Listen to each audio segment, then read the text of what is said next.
Hello everyone, Steve here, back again with another tabletop baseball video.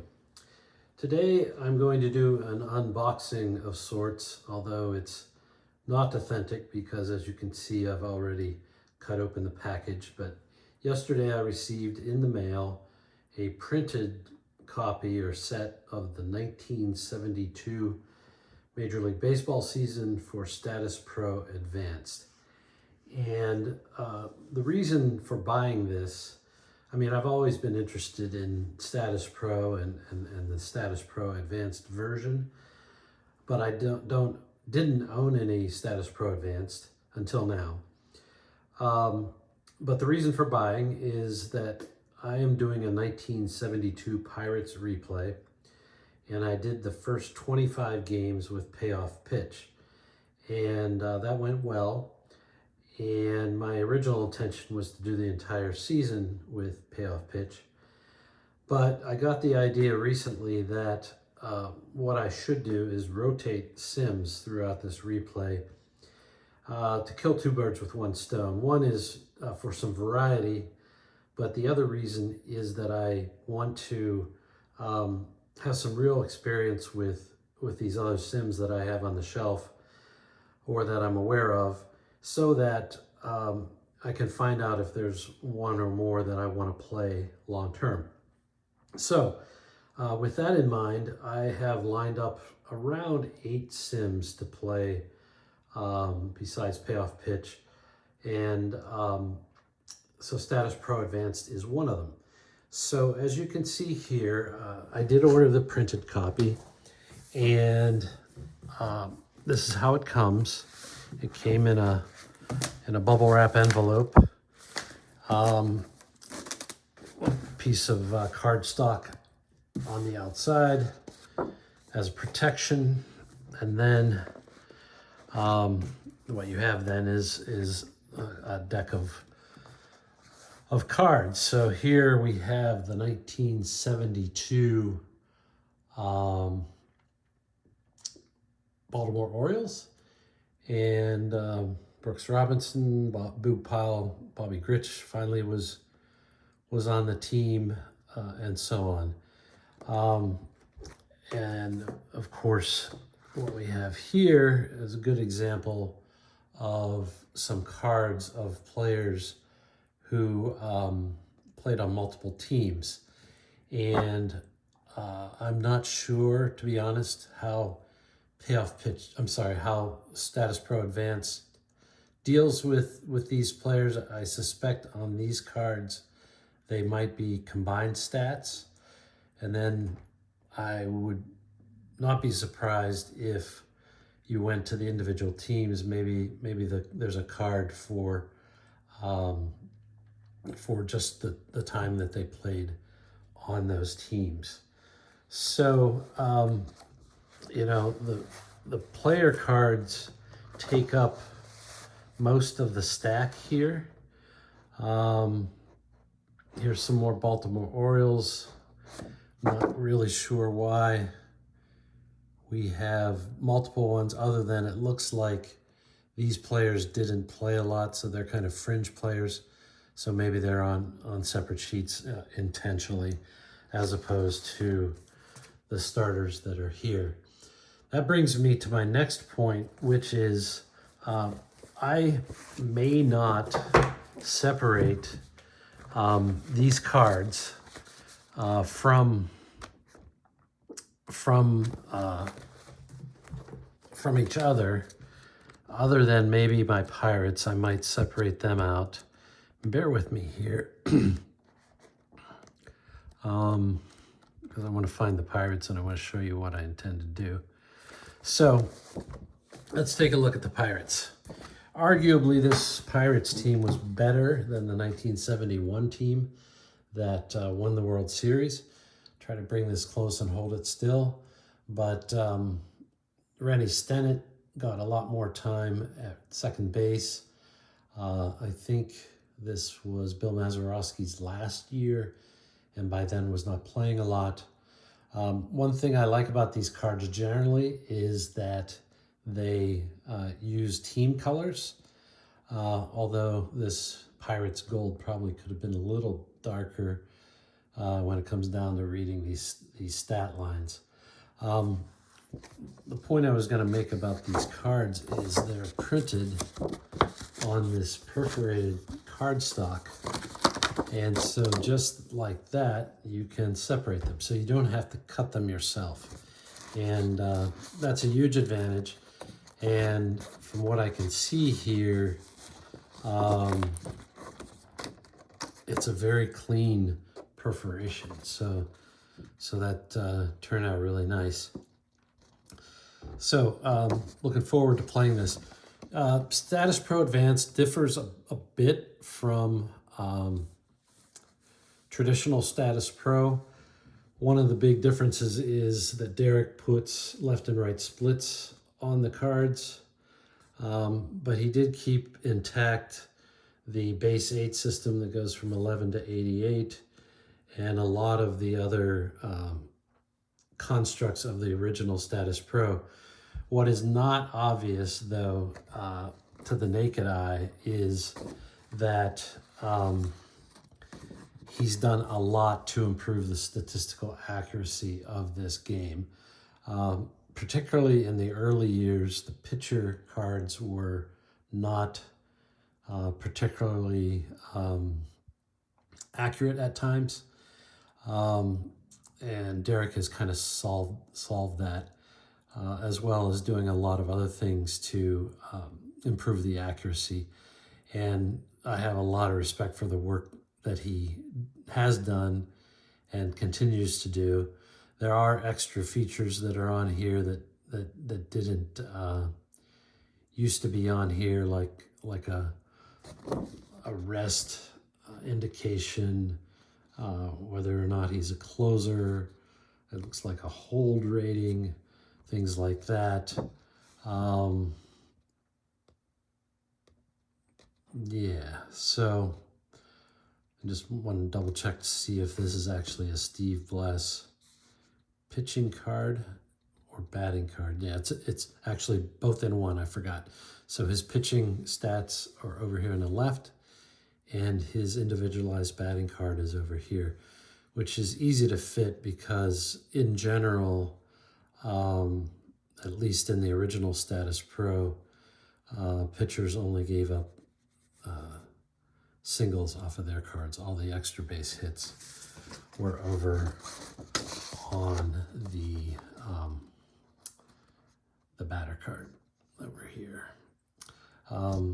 There is some sort of a deep drive feature on these cards that didn't exist in the original Statis Pro. So I'll try to put a link in the description, but if you have a lot of time, you can read this interesting Delphi forum post, which was entitled, "How do we fix Statis Pro?" or "How can we fix Statis Pro?" And that thread was started actually 20 years ago.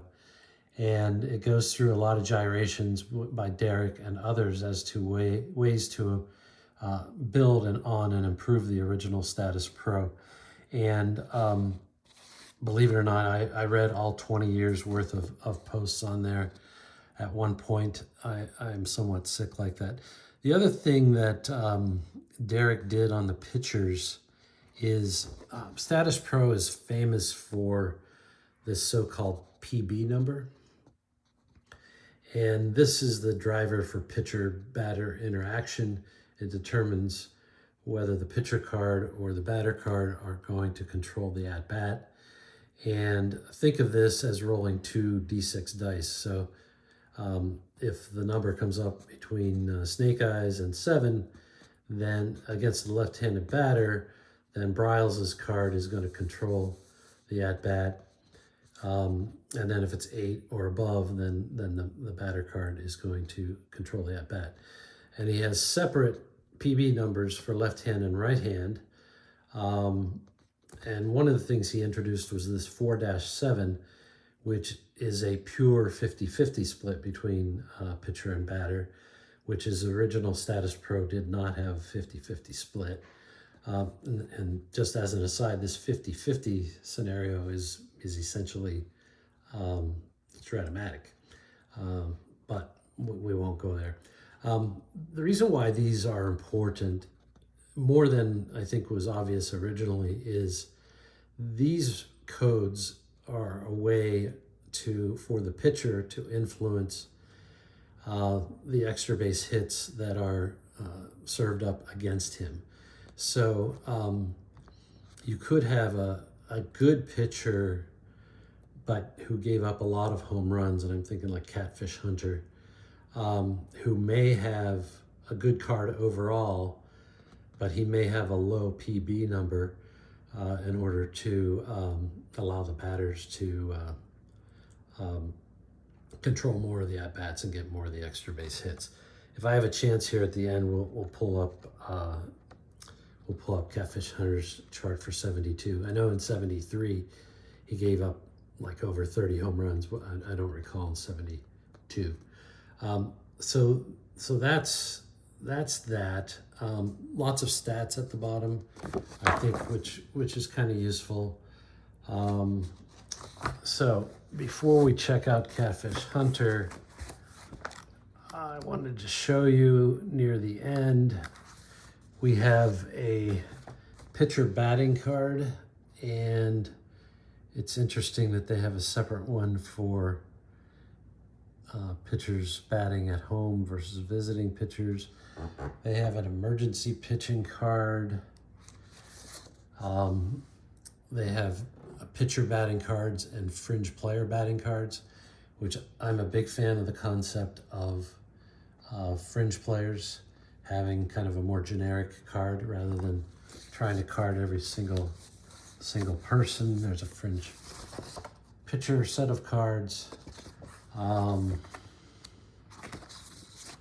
What do we have here? Oh, the infamous fast action cards. So just like the original Statis Pro, Statis Pro Advanced is driven primarily by a fast action card system.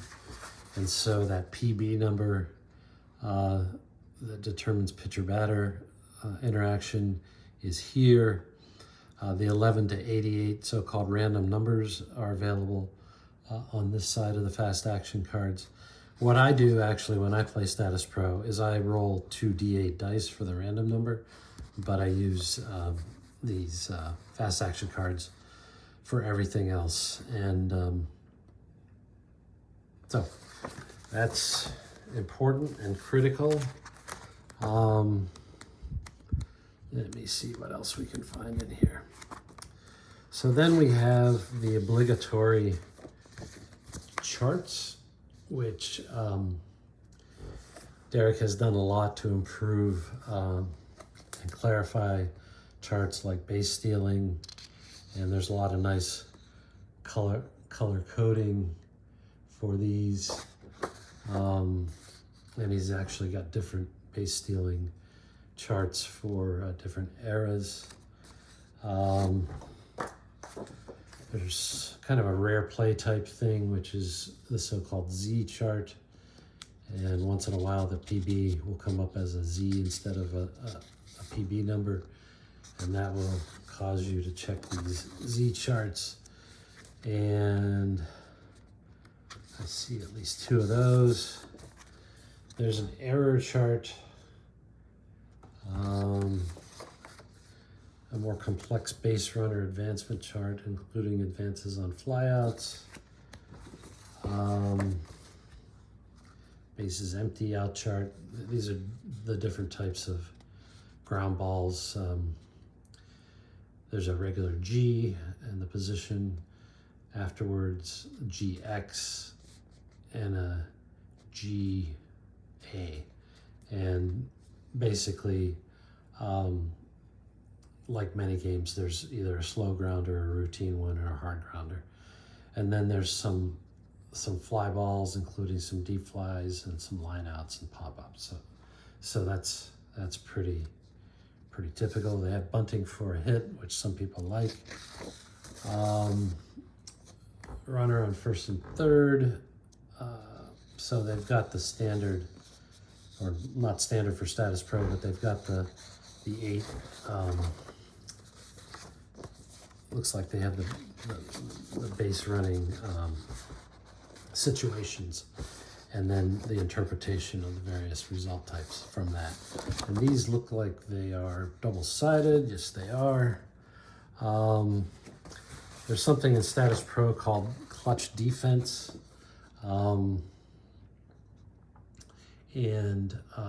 That's what this chart is about. There's a little playing field here, including these pitcher reduction things, which is what determines when a pitcher might be getting fatigued. So that's kind of cool. There is a set of rules here. It's actually not that extensive. So that's pretty cool. Some sample score sheets. Now, when these were printed, I don't know if this is always the case, but there's this blue border, and I don't know if that's a function of the printer that printed these. It's not particularly annoying to me one way or the other.